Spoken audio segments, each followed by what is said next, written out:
സങ്കീർത്തനങ്ങൾ 25-ാം അധ്യായം. വഴി കാട്ടണമേ.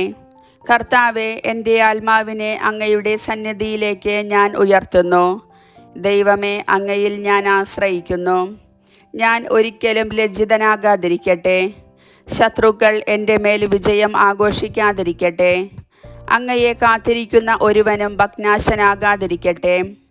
വിശ്വാസവഞ്ചകർ അപമാനമേൽക്കട്ടെ. കർത്താവേ, അങ്ങയുടെ മാർഗങ്ങൾ എനിക്ക് മനസ്സിലാക്കി തരണമേ. അങ്ങയുടെ പാതകൾ എന്നെ പഠിപ്പിക്കണമേ. അങ്ങയുടെ സത്യത്തിലേക്ക് എന്നെ നയിക്കണമേ. എന്നെ പഠിപ്പിക്കണമേ. എന്തെന്നാൽ അങ്ങാണല്ലോ എന്നെ രക്ഷിക്കുന്ന ദൈവം. അങ്ങേക്കു വേണ്ടി ദിവസം മുഴുവൻ ഞാൻ കാത്തിരിക്കുന്നു. കർത്താവേ, പണ്ട് മുതലേ അങ്ങ് ഞങ്ങളോട് കാണിച്ച അങ്ങയുടെ കാരുണ്യവും വിശ്വസ്തതയും അനുസ്മരിക്കണമേ. എൻ്റെ യൗവനത്തിലെ പാപങ്ങളും അതിക്രമങ്ങളും അങ്ങ് ഓർക്കരുതേ. കർത്താവെ, അങ്ങയുടെ അചഞ്ചല സ്നേഹത്തിന് അനുസൃതമായി കരുണാപൂർവം എന്നെ അനുസ്മരിക്കണമേ. കർത്താവ് നല്ലവനും നീതിമാനുമാണ്. പാപികൾക്ക് അവിടുന്ന് നേർവഴി കാട്ടുന്നു. എളിയവരെ അവിടുന്ന് നീതിമാർഗത്തിൽ നയിക്കുന്നു. വിനീതരെ തൻ്റെ വഴി പഠിപ്പിക്കുന്നു. കർത്താവിൻ്റെ ഉടമ്പടിയും പ്രമാണങ്ങളും പാലിക്കുന്നവർക്ക് അവിടുത്തെ വഴികൾ സത്യവും സ്നേഹവുമാണ്. കർത്താവെ, അങ്ങയുടെ നാമത്തെ പ്രതി എൻ്റെ നിരവധിയായ പാപങ്ങൾ ക്ഷമിക്കണമേ.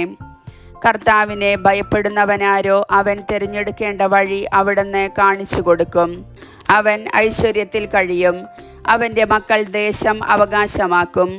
കർത്താവിൻ്റെ സൗഹൃദം അവിടുത്തെ ഭയപ്പെടുന്നവർക്കുള്ളതാണ്.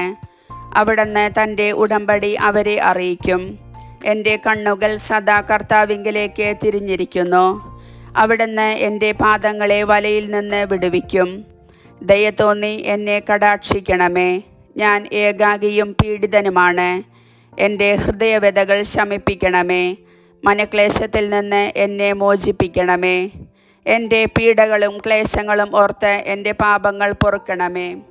ഇതാ, ശത്രുക്കൾ പെരുകിയിരിക്കുന്നു. അവർ എന്നെ കഠിനമായി വെറുക്കുന്നു. എൻ്റെ ജീവൻ കാത്തുകൊള്ളണമേ. എന്നെ രക്ഷിക്കണമേ. അങ്ങിൽ ആശ്രയിച്ച എന്നെ ലജ്ജിക്കാനിടയാക്കരുതേ. നിഷ്കളങ്കതയും നീതിനിഷ്ഠയും എന്നെ സംരക്ഷിക്കട്ടെ. ഞാൻ അങ്ങയെ കാത്തിരിക്കുന്നു. ദൈവമേ, ഇസ്രായേലിനെ സകല കഷ്ടതകളിലും നിന്ന് മോചിപ്പിക്കണമേ. കർത്താവിൻ്റെ വചനം.